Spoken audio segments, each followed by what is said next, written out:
नमस्कार. कमी मार्क असलेल्या डी.एड पास उमेदवारांनी कशा पद्धतीने प्राधान्यक्रम द्यायचे याबद्दल कमेंट सेक्शनमध्ये अनेक वेळा विचारणा होत होती.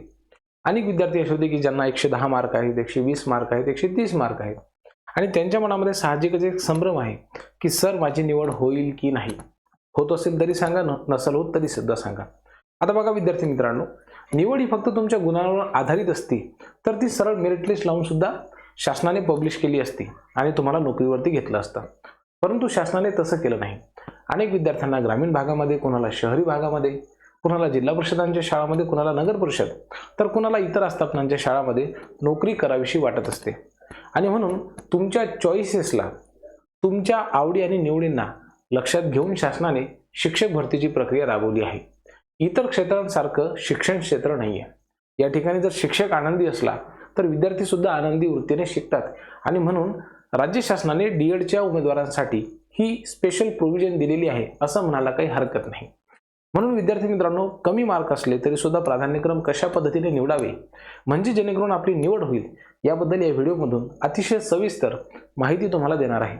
त्यामुळे साधारणतः 100 ते 140 यामध्ये ज्या विद्यार्थ्यांना मार्क आहेत त्यांनी हा आवर्जून व्हिडिओ बघितला पाहिजे किंवा तशा पद्धतीची माहिती मी या व्हिडिओमध्ये सांगितलेली आहे. म्हणजे तुम्ही प्राधान्यक्रम देताना तुम्हाला अडचण येणार नाही. 1ली ते 5वी आणि 6वी ते 8वी या 2 गटांसाठी हा व्हिडिओ असणार आहे. बाकीच्या विद्यार्थ्यांनी हा व्हिडिओ कृपया बघू नये किंवा त्यांच्या माहिती म्हणजे त्यांच्या उपयोगाची काही माहिती मी या व्हिडिओमध्ये दिलेली नाही आहे. फक्त डी.एड उमेदवार 1ली ते 8वी पर्यंत जे इलिजिबल आहेत त्यांच्यासाठी हा व्हिडिओ आहे. 1ली ते 5वी आणि 6वी ते 8वीला प्राधान्यक्रम कसे द्यावेत ते सुद्धा 100 ते 140 पर्यंत मार्क असताना त्यांच्यासाठी हा व्हिडिओ बनवलेला आहे. चला तर वेळ न गमावता सुरू करूयात. बघा विद्यार्थी मित्रांनो, 1ली ते 5वी साठी जर आपण विचार केला तर त्या ठिकाणी तुम्हाला 3 माध्यमाच्या शाळा दिसतील. ठीक आहे, मराठी, उर्दू आणि सेमी इंग्रजी हे 3 पद्धतीच्या शाळा आहेत. आता साहजिकच बहुतांशी विद्यार्थी हे मराठी माध्यम आणि सेमी इंग्रजीचे असतील आणि थोडेफार उमेदवार हे उर्दू माध्यमाचे सुद्धा डेफिनेटली असतील. आता तुम्हाला चॉईसेस कुठे कुठे देता येतात बघा. जिल्हा परिषद, नगरपालिका आणि महानगरपालिका, त्यासोबतच खाजगी अनुदानित शाळा. आता 1ली ते 5वीच्या ज्या खाजगी अनुदानित शाळांची जर आपण संख्या बघितली तर ही कशी आहे विद्यार्थी मित्रांनो, कमी आहे. ही गोष्ट आपण लक्षात घेतली पाहिजे. म्हणून विदाऊट इंटरव्ह्यूला जर तुम्हाला 100 ते 140 दरम्यान मार्क असतील तर तुम्ही ह्या 3 पैकी म्हणजे जिल्हा परिषद, नगरपालिका आणि महानगरपालिका यांना प्राधान्यक्रम द्यायचे म्हणजे द्यायचेच. कोणतीही जिल्हा परिषद सोडायची नाही. बघा, साधारणतः 36 जिल्हा परिषदांमध्ये जर जागा असतील तर तुम्हाला 100 प्राधान्यक्रम द्यायचे आहेत. त्याच्यापैकी 36 पैकी 36 100 पैकी 36 प्राधान्यक्रम हे तुम्ही जिल्हा परिषदांना देऊ शकता, काही अडचण नाही. तरी सुद्धा तुमच्याकडे पुष्कळ म्हणजे 64 प्राधान्यक्रम हे शिल्लक राहतात. त्यामध्ये तुम्ही नगर परिषदा आणि महानगरपालिका यांना प्राधान्यक्रम द्यायला पाहिजे. ठीक आहे. आता पुढचा मुद्दा, दुसरं तुमच्याकडे कुठला ऑप्शन आहे तर ते 6वी ते 8वी साठी सुद्धा आहे तुमच्याकडे ऑप्शन. बरोबर आहे. मग आता जर आपण 6वी ते 8वीचे असं गृहीत धरूया की तुमच्याकडे दोन्ही एलिजिबिलिटी आहेत, म्हणजे पेपर 1 आणि पेपर 2 दोन्ही पास आहेत, तर 36ही जिल्हा परिषदांमध्ये तुमच्या कॅटेगरीची जागा तर राहणार नाही किंवा जर असली तर खूपच छान. म्हणजे 36 आणि हे 36 72 गेले तरी हरकत नाही. तरी सुद्धा तुमच्याकडे पुष्कळ आहेत म्हणजे नगर परिषदांसाठी आणि महानगरपालिकांसाठी. तरीही तुम्ही चान्स घ्यायला काही हरकत नाही. नंबर लागू शकतो है ना, काही काळजी करण्याची आवश्यकता नाही आहे. आता ज्या विविध संस्था आहेत त्यांची संख्या मी तुम्हाला आधी सांगितलं होतं, खाजगी अनुदानित शाळांची संख्या कशी असते, कमी असते. आता ह्यामध्ये उर्दू माध्यमाचा कट ऑफ हा डेफिनेटली कमी लागतो. हाय थोडासा जाण्याची शक्यता आहे सेमी इंग्रजीची. मागच्या वेळेला उमेदवारच भेटले नाहीत त्यामुळं यांचाही कट ऑफ फार जास्त लागतो, अशातला काही प्रकार नाही. 100, 110, 120 हा स्कोर सुद्धा या ठिकाणी सेफच आहे. त्यामुळे काळजी करण्याची आवश्यकता मुळातच नाही. पुढे जाऊयात आपण. बघा विद्यार्थी मित्रांनो, आता जागा किती येऊ शकतात. बघा विद्यार्थी मित्रांनो, मला सध्याची जी काही एकंदरीत आपण जागांचा जर आढावा बघितला 15 ते 18,000 तर 3,000 प्लस जागा ह्या जिल्हा परिषदांच्या तर 100% आहेतच 1 ते 5च्या. ठीक आहे. आता महानगरपालिकांचा हा 1,000 प्लस मी आकडा सांगितलेला आहे, तो डेफिनेटली थोडासा कमी होऊ शकतो. मला वाटत नाही की एवढ्या जागा येतील. नगरपालिकांचा जर आपण विचार केला तर 500 प्लस जागा आहेत आणि खाजगी अनुदानित संस्थांच्या ह्या 5,000 प्लस, हे म्हणजे फक्त मी डी.एड साठी सांगतोय. तर ह्या 500 प्लस जागा त्या ठिकाणी डेफिनेटली असू शकतात.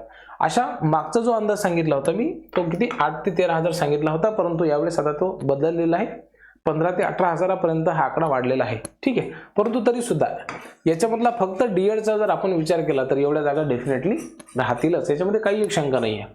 ठीक आहे. होऊ शकते की याच्यापेक्षा थोड्याशा जास्त सुद्धा असतील. आता प्राधान्यक्रम देताना काय करायचं, मला ही जो फॅक्टर आहे मी तो प्रत्येकच व्हिडिओमध्ये मेन्शन केलेला आहे की फक्त स्वतःच्या जिल्ह्यावरती प्रेम करू नका, इतरही जिल्हे आपल्या स्वतःचेच आहेत असं गृहीत धरा आणि त्यानुसार मग प्राधान्यक्रम द्या. अनेक उमेदवार काय करतात की स्वतःच्याच जिल्ह्याची निवड करतात आणि त्यामुळे त्यांची निवडच होत नाही. माझंच उदाहरण घ्या, मी पहिल्या फेजमध्ये फक्त 3च प्राधान्यक्रम दिले होते, 2 वाशिमचे 1 रयतचा. सिलेक्शनच नाही झालं. मी खूप ओव्हर कॉन्फिडन्समध्ये होतो की डेफिनेटली माझं निवड होईल, नाही झालं ना भाऊ, इचका झाला. मग नातेवाईक हसत होते माझ्यावरती, कारण की प्रत्येकच जिल्ह्यामध्ये डेफिनेटली स्पर्धा असू शकते, काही जिल्ह्यांमध्ये तर ही स्पर्धा खूपच जास्त असते. दुसरं महत्त्वाचं कारण काय माहिती की समजा गुण कमी असल्यास निवड होण्याची शक्यता त्या ठिकाणी काय होते, कमी होते आणि आपल्या जिल्ह्याचा जर मेरिट जास्त लागला तर मग आपला चान्स होऊ शकतो. म्हणून सगळ्या जिल्ह्यांमध्ये प्राधान्यक्रम द्यायला काही हरकत नाही, कोणताही जिल्हा सोडू नका. तिसरं काय आहे, रिक्त जागा इतर जिल्ह्यामध्ये अधिक असू शकतात, आपल्या जिल्ह्यामध्ये कमी असू शकतात, त्यामुळे आपल्या जिल्ह्यामध्ये नंबरला गेल्याची काही शाश्वती नाही. पुढचा फॅक्टर म्हणजे आपलं प्रथम प्राधान्य काय असलं पाहिजे, तर सरकारी नोकरी मिळवणं. ठीक आहे, आपला जिल्हा मिळवणं हे नाही आहे. एकदा नोकरी लागला की मग लाईफ झिंगल आला असं म्हणायला काही हरकत नाही. आता मी याचे काही वेगळे पार्ट्स बनवलेले आहेत. सुरुवातीला तुम्ही प्राधान्यक्रम देताना काय करायचं की तुमच्या आवडीच्या संस्था आणि आवडीचे जिल्हे टाकायचे, काही हरकत नाही, 1 पासून 20 पर्यंत. परंतु त्याच्या पुढचे जे आहेत म्हणजे 21 पासून 50 पर्यंत काय करायचं की ज्या ठिकाणी म्हणजे हा सेफ झोन आहे, ज्या ठिकाणी तुमची निवडीची शक्यता जास्त वाटते अशाच ठिकाणी तुम्ही काय करायचं, प्राधान्यक्रम द्यायचं. थोडेसे जवळचे आणि कमी स्पर्धेचे जिल्हे यामध्ये तुम्ही निवडायचे. आता पुढचा जर विचार केला तर तो आहे सिलेक्शन झोन.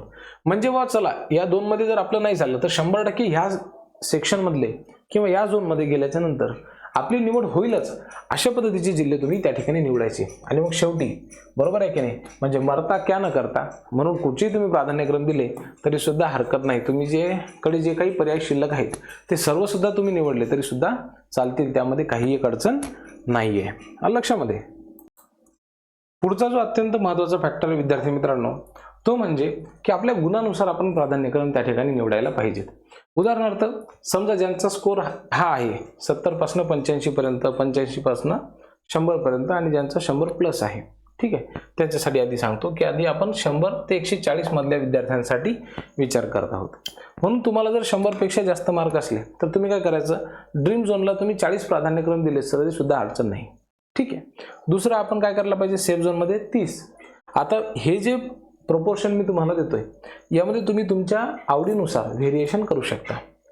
हा माझा अंदाज आहे, ठीक आहे, तुम्ही तुमच्या पद्धतीने वेगळा करू शकता, थोडाफार फरक त्याच्यामध्ये करा. सिलेक्शन झोनमध्ये 20 ठेवा आणि सेफ्टी झोनमध्ये 10, अशा पद्धतीने तुम्ही करायला पाहिजे. पहिलं आपलं काय असलं पाहिजे की निवड झाली पाहिजे, नंतर मग आपण बदलीसाठी प्रयत्न त्या ठिकाणी करू. ठीक आहे, जवळ नाही झालं तरी सुद्धा चालते, कुठे झालं तरी सुद्धा हरकत नाही, परंतु आपली निवड झाली पाहिजे. आता पुढचा महत्त्वाचा काय की प्राधान्यक्रम देताना आपली आदर्शवत जी काही सिस्टीम आहे मी तुम्हाला जी पूर्वी याच्या आधीच्या याच्यामध्ये सांगितली तर त्याच्यामध्ये बघा. आता तुमचा जो विभाग असेल त्याच्यानुसार प्राधान्यक्रम कसे द्यायचे. आता बघा, मी तर असं म्हणेल की ज्या ठिकाणी आपल्याला आवडते त्या ठिकाणी सुरुवातीला प्राधान्यक्रम द्या. ठीक आहे, नंतर तुमच्या शेजारच्या जिल्ह्यांचा विचार करा. मग वाटत असेल तर आपला रिजन सोडा, म्हणजे तुम्ही विदर्भातले असाल तर तिकडे मराठवाड्यात जा, मराठवाड्यातले असेल तर आमच्या विदर्भामध्ये या.